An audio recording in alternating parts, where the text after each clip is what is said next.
السلام علیکم دوستو، آج آپ کو اس ویڈیو میں بتاؤں گا کہ اللہ تبارک و تعالیٰ نے جب جنت اور دوزخ کو پیدا کیا اس میں کیا کیا چیزیں رکھی۔ اس کے بارے میں اللہ کے نبی صلی اللہ علیہ وسلم کیا فرماتے ہیں۔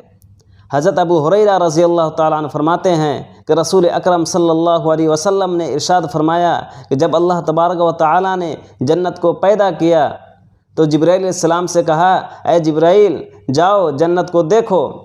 تو جبرائیل علیہ السلام گئے، جنت کو دیکھا، پھر آ کر عرض کیا، اے پروردگار عالم، آپ کے عزت کی قسم، جو کوئی بھی اس جنت کا حال سنے گا وہ اس میں ضرور جائے گا، یعنی جانے کی پوری کوشش کرے گا۔ پھر اللہ تبارک و تعالیٰ نے اس کو ناگواریوں سے گھیر دیا، یعنی اس پر شرعی احکام کی پابندی لگا دی جس پر عمل کرنا دل کو، نفس کو ناگوار گزرتا ہو۔ اس کے بعد پھر جبرائیل علیہ السلام کو بھیجا، پھر جبرائیل علیہ السلام گئے، پھر آ کر کہا، اے پروردگار عالم، اب تو مجھے ڈر لگتا ہے کہ اس جنت میں کوئی بھی نہ جا سکے گا۔ اس کے بعد جب اللہ تبارک و تعالیٰ نے دوزخ کو پیدا کیا تو جبرائیل علیہ السلام سے کہا، جاؤ جہنم کو دیکھو۔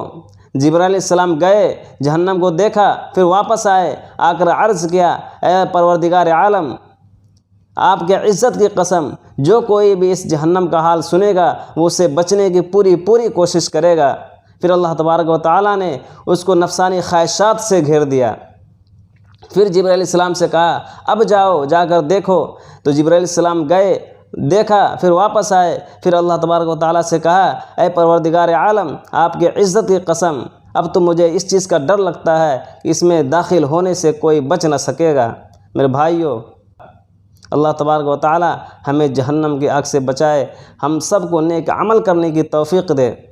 اگر بات اچھی لگی تو دوسروں کو ضرور شیئر کریں، کیونکہ دین کی چھوٹی بات بھی خود سیکھنا، خود سمجھنا اور دوسروں کو بتانا بھی ایک نبی صلی اللہ علیہ وسلم کی سنت ہے۔